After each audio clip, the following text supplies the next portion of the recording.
పౌర్ణిమాంతము, అమావాస్య మధ్య 2 విభాగాలుగా ఉంటాయి. మనము అమావాస్యాంతము, మాస అంతముగా మనము గణన చేసుకుంటాము. కొంతమంది పౌర్ణిమాంతంగా మాస గణనం చేసుకుంటాం. అయితే ఇక్కడ అమావాస్య రోజు ఇందాక మనం చెప్పుకున్నాం. అమావాస్యని కరెక్ట్‌గా ఉపయోగించుకుంటే అది చాలా విశేషమైనటువంటి రోజు. కాబట్టి మనము గూడా తమిళనాడు వాళ్ళలాగా అమావాస్యని చక్కగా ఉపయోగించుకుంటే, మనలో కూడా ఎటువంటి డిస్టర్బెన్సెస్ ఏమీ రాకుండా చక్కగా మనం ఎలివేట్ అవ్వగలుగుతాం. సో, మనం గూడా అమావాస్యని మంచి రోజు కాదు అని కాదు.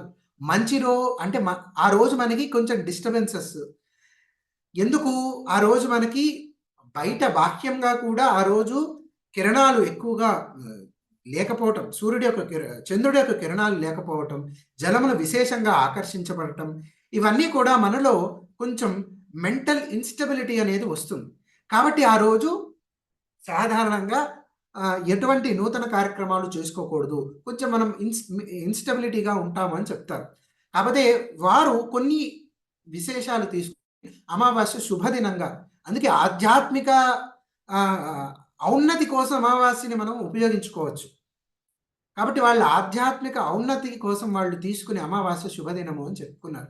మనము సాధారణంగా మన యొక్క భౌతికమైనటువంటి కార్యక్రమాలు లేదా వాటి యొక్క ఫలితాల కోసం మనం అమావాస్య ఉపయోగించుకుంటే అది ఎక్కువగా పనిచేయదు. అది మనం ఇక్కడ దృష్టిలో ఉంచుకొని అమావాస్యను మనం ఉపయోగించుకోవాలి.